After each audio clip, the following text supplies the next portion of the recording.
Bonjour tout le monde. C'est un immense plaisir avec beaucoup d'émotion et de fierté que j'ai le privilège de vous parler de notre nouveau-né. Toute une aventure. Ceux qui étaient dans l'équipe pourront très facilement en témoigner. Laissez-moi vous partager quelques éléments de cette folie créative. La collaboration avec Ulysse, ça ne date pas d'hier. Je vais simplement vous rappeler quelques dates. Avant de vous parler des dates, puis vous parler des choses plus concrètes, je peux vous dire que le projet de guide, il est dans les cartons de l'association depuis fort longtemps. Aujourd'hui, on a souligné l'apport de notre ami Jean-Marc, qui, depuis très longtemps, caressait caressait l'idée qu'on puisse y avoir un guide. Ça s'est adonné qu'après la COVID, toutes sortes de circonstances, on a réussi à convaincre nos amis d'Ulysse à embarquer dans le projet, ce qui a permis aussi, je dirais, de mobiliser les gens et de concrétiser ce projet-là. Quelques petits détails. 2022, première édition du guide sur les chemins de Compostelle, 4595 exemplaires, 1095 qui ont été vendus dans le réseau de l'association. 2024, deuxième édition du même guide, après très peu d'années, 4200 exemplaires, 500 par l'association. Et en 2025, il y a notre nouveau bébé, donc 101 expériences sur le chemin de Compostelle, 5500 exemplaires, dont 1000 qui circulent actuellement, et laissez-moi vous dire qu'ils circulent très bien au niveau de l'ensemble des réseaux. La réception semble vouloir être très bonne.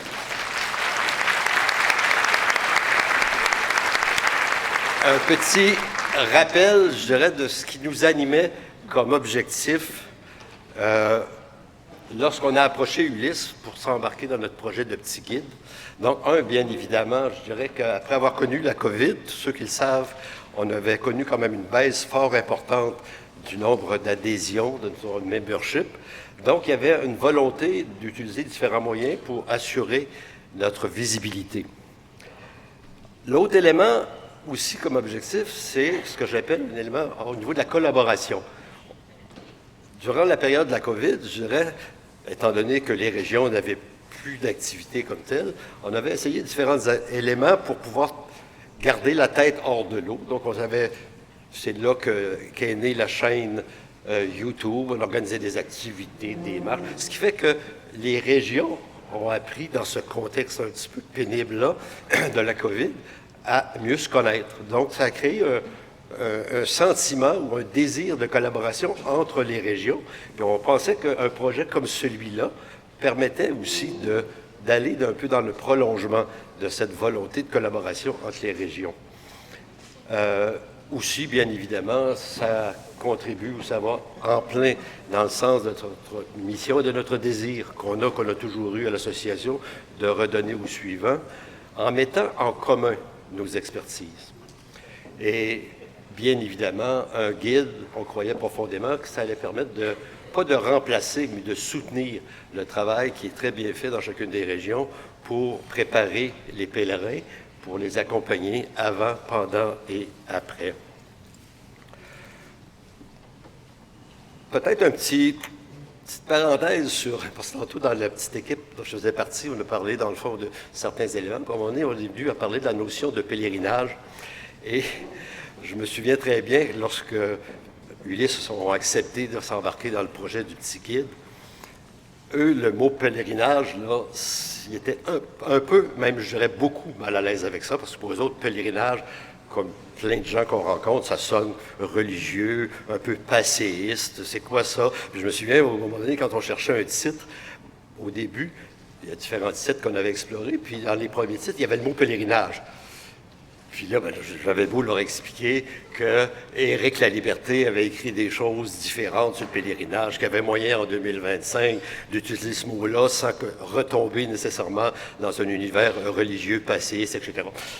Et que ça a pris comme pas mal d'arguments pour qu'ils acceptent. Puis là, j'ai dit, bien, écoute, ce qu'on va faire, vu que vous êtes mal à l'aise, d'entrée de jeu dans le petit guide, on va avoir un chapitre où on va parler de pèlerinage, puis on va essayer de démystifier ce que ça veut dire. Tout ça pour dire que c'est pas si évident que ça quand on embarque dans un projet de collaboration avec Ulysse, qu'eux ont leurs standards, ont leurs exigences pour arriver à les convaincre. OK. Donc, je suis ici pour vous parler de l'autre livre de notre nouveau-né. Donc, on pense que, bon, en fait, c'est drôlement arrivé cette histoire-là. Il y a une porte qui s'est ouverte. Lorsqu'il y a eu, après la deuxième édition du guide, je me souviens très bien, on avait planifié une rencontre avec les gens d'Ulysse. Je ne sais pas pourquoi. La veille, je ne sais pas si j'avais mal dormi ou j'avais pris trop de café, je me suis levé, j'ai dit, ah, c'est le 25e. Je pourrais peut-être voir s'ils ne seraient pas intéressés de faire quelque chose dans leur collection qu'eux appellent les beaux livres. Bon, j'ai dit, bon, fait que là, lors de la rencontre où on faisait un peu le post-mortem de notre deuxième édition, ouais, je mets ça tout naïvement sur la table. Je dis, qu'est-ce que vous en pensez? Puis là, ben, effectivement, après 2 éditions, il y a un climat de confiance nécessairement qui s'était créé entre eux et eux. Ah, ben, on dit, Denis, ça tombe bien. Dans 2 jours, on a une rencontre importante où on planifie nos productions pour les 2 prochaines années. Fait que finalement, Claude Morneau me dit, bon, moi, je vais présenter ça à Daniel Desjardins, qui est le fondateur d'Ulysse. Puis là, ben, 4-5 jours après, il m'appelle. Il dit, on trouvait ça le fun comme projet, puis il accepte d'embarquer. Fait que c'était pour un peu la petite histoire. Des fois, tout ça pour dire que des fois, malgré les idées folles qui nous traversent l'esprit, il faut oser des fois. Fait qu'ils ont accepté de s'embarquer dans le projet. Bon, là, bien entendu, on a un peu cheminé. Donc, on pensait que le moment était venu, à partir du moment où on accepte, de s'embarquer dans un projet pour célébrer le 25e, mettre en valeur l'expérience pèlerine, comme on l'avait fait aussi dans le guide, bien évidemment. Et étant donné que c'est une facture de livre qui est très visuelle, c'est d'offrir des mots et des images pour présenter son aventure. Il y a beaucoup de gens, d'ailleurs, je l'entendais encore aujourd'hui, qui disent « On revient de Compostelle, on est comme sur le high, tout enthousiaste, on a de la misère à en parler autour de nous, on trouve que les gens ne sont pas réceptifs. » On pense que c'est le genre d'outil que tu laisses traînasser sur ta table de salon. Puis là, il vient de la visite, puis tu reçois ton frère, ta sœur, puis regarde. C'est un livre qui est accessible. C'est un peu ce que je voulais dire, dans le fond, qui permet à des gens. Puis là, ben, les gens regardent ça. Ah, c'est ça que tu as vécu, ces chemins de Compostelle, etc. Donc, on trouvait que ça permettait d'offrir des mots et des images pour présenter l'expérience. Puis on pense aussi que c'était une façon, en continuant de le faire dans un mode collectif, de faire une façon de faire qui nous ressemble. Donc, le fait qu'on accepte de mettre en commun des énergies, on pense aussi que ça va dans le sens de ce qu'on souhaite vivre et faire vivre aux gens qui joignent l'association. Donc, on pense qu'il y a là un projet qui est novateur, qui nous permet des balises qui sont un peu à réinventer. Donc, il fallait par contre, c'est bien beau de dire qu'Ulysse avait accepté, que le CA avait accepté, parce que non seulement quand on fait un projet avec Ulysse, bien entendu, il y a aussi une question de rentabilité du projet. Il faut que nous, on s'engage aussi à acheter un certain nombre d'exemplaires. Donc, il fallait que le CA accepte aussi de signer le contrat. Donc, il y avait beaucoup de choses à ficeler. Donc, mais il fallait à tout prix préserver, donc trouver une façon de faire qui nous ressemble et qui nous rassemble. Donc, avant le départ, comme un peu avant la plupart des chemins qu'on entreprend, il y a eu des périodes d'hésitation, bien évidemment. Et c'est de là qu'il soit parti, mais Yves de Belleval se souviendrait d'un souper que j'ai eu avec lui. Là, j'ai dit, écoute, dans quoi que je me suis embarqué? J'ai dit, ils ont accepté Ulysse, sans un texte à écrire, des photos à trouver. Là, j'avais un genre de vertige. Je me disais, non, j'y arriverai pas. Puis là, suite au souper avec Yves, on a dit, peut-être que je pourrais y arriver si on trouve une façon plus décentralisée de mener à terme le projet.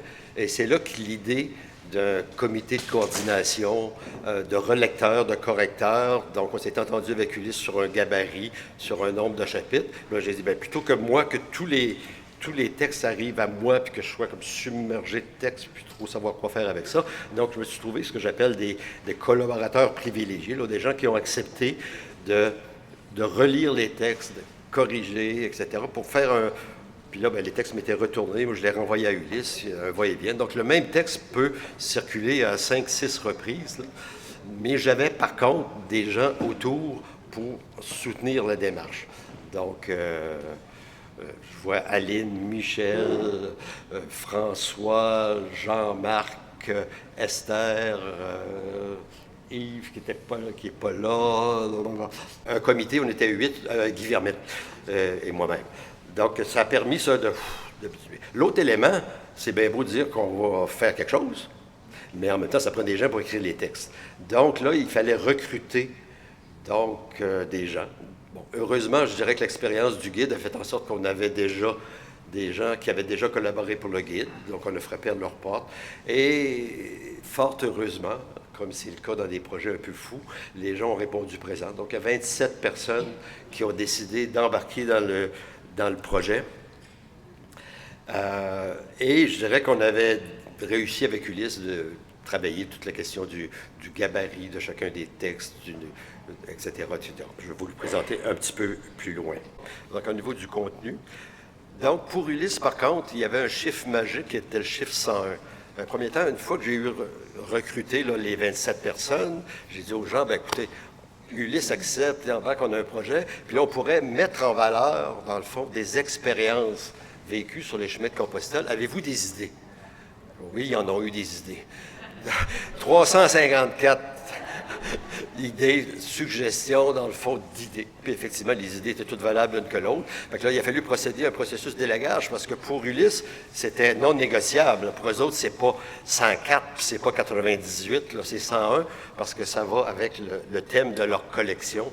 Donc, il fut un temps que c'était 150, mais là, ils ont réduit ça à 101.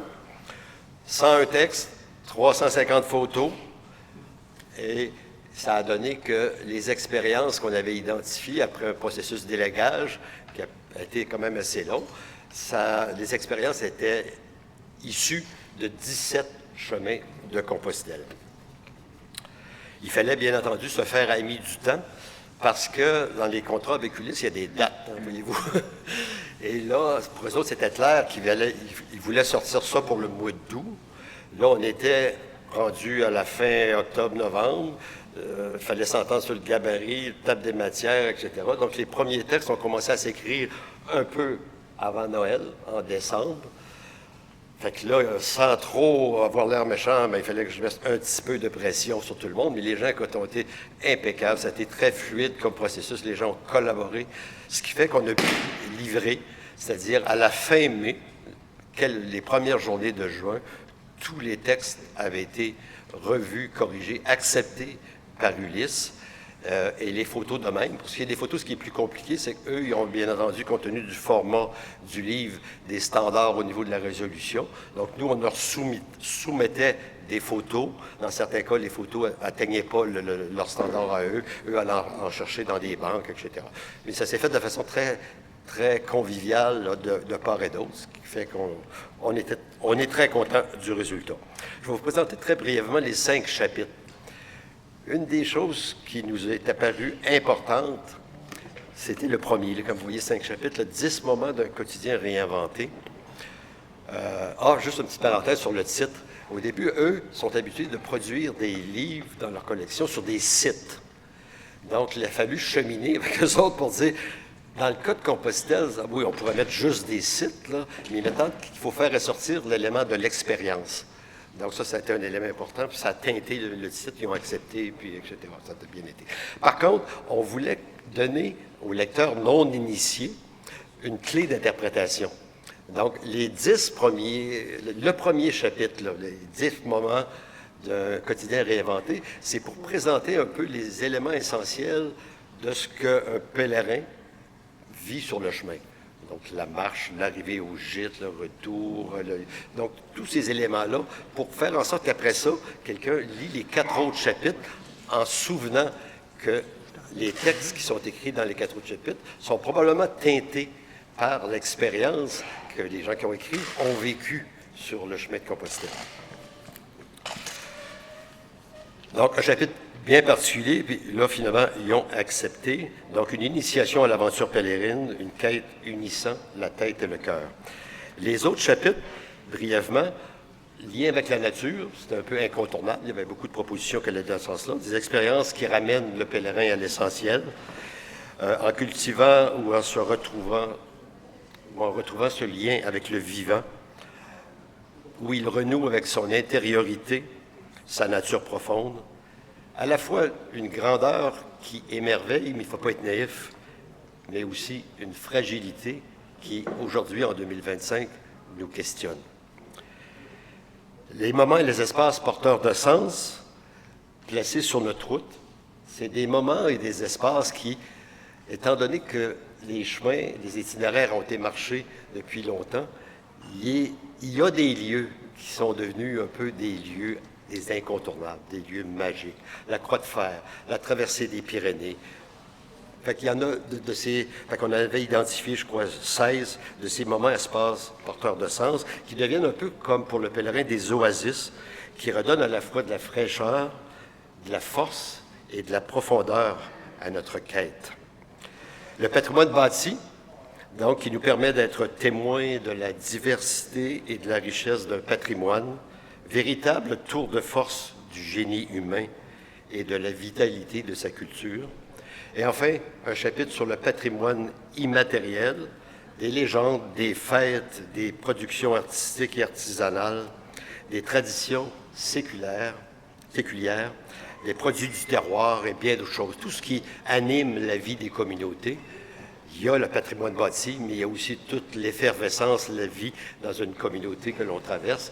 C'est un chapitre qui traite de ça, de cette diversité rencontrée sur les chemins de Compostelle.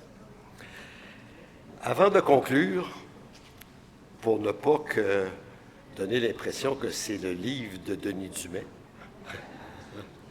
j'inviterai tous ceux qui y ont collaboré de venir avec moi en avant.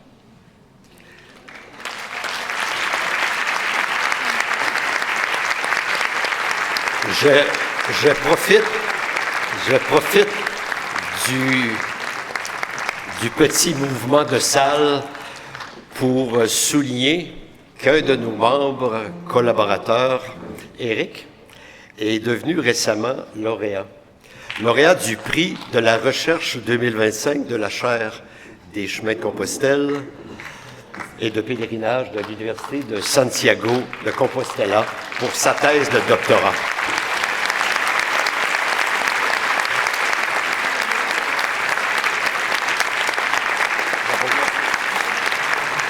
Donc, maintenant, nous pouvons nous targuer. On entend beaucoup parler des docteurs récemment, mais nous, à l'association, on a un docteur sur l'expérience pèlerine.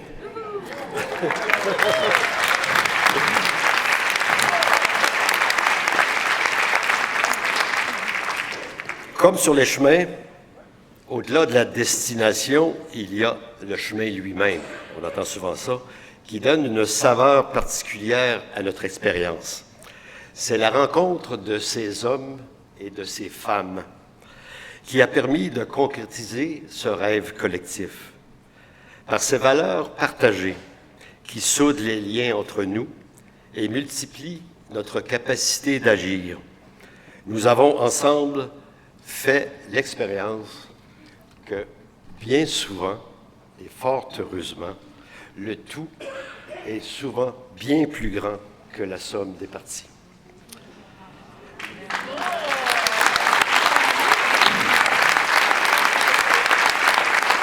Bien évidemment, malheureusement, ils ne sont pas tous là. Donc, vous avez à l'écran tous ceux, 27 personnes, qui ont contribué à cette œuvre collective. Au terme de cette aventure qui nous a profondément marqués, je me permets de faire le lien avec notre charte spirituelle pour définir un peu l'essentiel de ce type de projet collectif.